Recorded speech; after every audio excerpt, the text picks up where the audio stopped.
Well, hello investors and traders, I'm L.A. Little and this is your daily NeoTA Wrap. We take a look at these markets and we do it from a neoclassical perspective each time, asking ourselves what happened today and what might it tell us about the coming days. Do the show 4 times a week, every Monday through Thursday. It's broadcast at before 10 o'clock Eastern Time. It's archived on YouTube under the channel L.A. Little. If you haven't subscribed, go ahead and reach up there and hit the subscription button and you'll get notifications each time content is pushed. As far as what happened today, it was another glorious day for these markets as they continue to do exactly what you want. If you're bullish, of course, and that is go up. So when we look at these markets, what happened today was more rotation into the Russell.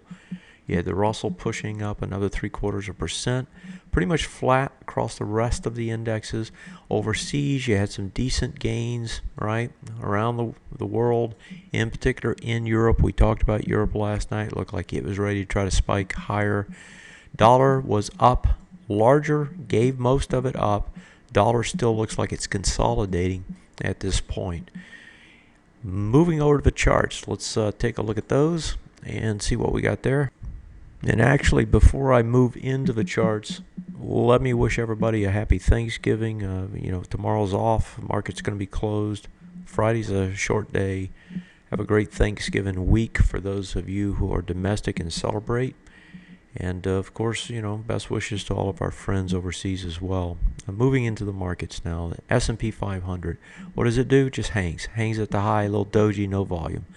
Not going to be any volume until we get into next week. NASDAQ hangs, right? Doesn't get to the high, has less volume, but doesn't get to the high. It's still inside, doing exactly what you want, and that is it's not creating any kind of failure case at the high. Same thing with the NDX. And, of course, the Russell pushes up towards the high, doesn't hit the high. Again, perfect conditions. 11.9996 was that high. You got the 11.9853, no volume. You're pushing up there on no volume. You're actually going to test it tomorrow. Well, not tomorrow, but Friday on the shortened day. If it gets over it, stays over it. That says it can go even higher. Of course, if it gets over it, comes underneath. It's going to be a failure at the highs, and then you would have to read it differently. But the Russell, rotation taking place, what are they doing? They're moving their money from things that look expensive to things that look cheap. What does a bull market do if it's going to continue to move higher? It rotates, and that's exactly what we're seeing take place. If we go over and look at that European market, we didn't have much happening overseas outside of Europe. Europe, big move back to the top side, a little over 2%. What does it do? It come back. We talked about this last night.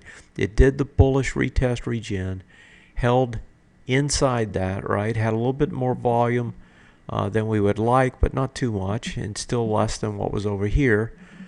Pushes right back up out of that. It's going to try to regenerate higher.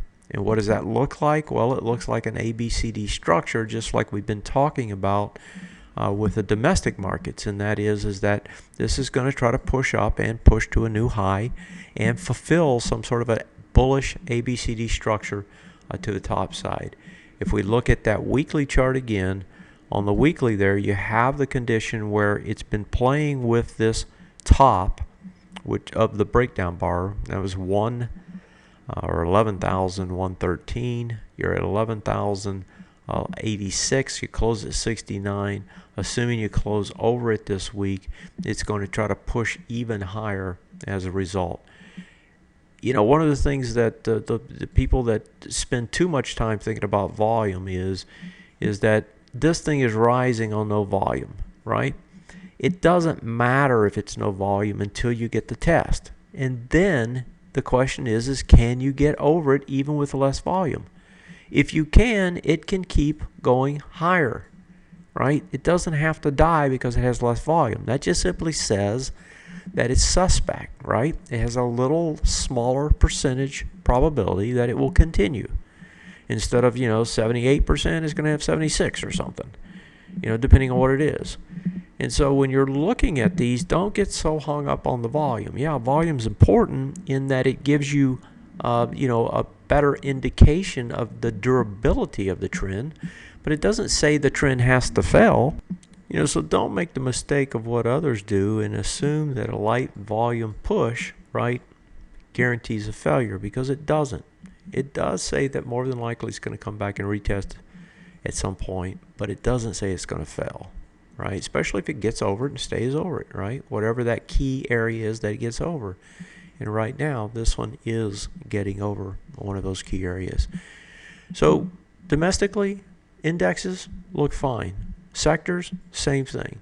Rotation, yeah, not great, but it's taking place. Overseas, Europe does what it should do. Asia, still looking okay. What are these markets going to do? They're going to grind higher. That's the setup. That's what we talked about, the setup coming into this week. A little chance of a pullback to begin the week. That's what we got. That's what it tried to do. Couldn't break it down. We had that signal last Friday that the market was a little bit stronger than we thought and that it wasn't going to break down. And, you have to respect what the market tells you, whether you like it or not. I, like you, have plenty of reservations about this market. Have for a long time, just as many of you have. It's okay to have those, right? It's natural to think about the things that could go bad. But at the same time, you have to respect the market. If it wants to go up, you have to flip around and go with it. You just can't ignore it, and you certainly can't fight it if you want to make money. It's not about being right. It's about finding ways to make money. That's the purpose, right? It's not an ego trip. It's a trip to the bank. Folks, that's it for tonight. Again, I wish you a happy Thanksgiving tomorrow. Have a great time with your friends and your family. And I will pick it back up here on Sunday evening as we do the weekly wrap, take a broader view of what's happening. And we'll probably do a fairly large, long-term view this Sunday, so be sure and tune in. As always, I ask you to help me help you. You tell a friend, tell two. Hit one of those share buttons. Share the show with somebody. Let them know what we do and how we help. Have a great one. Take care, and I'll see you next time. Good night.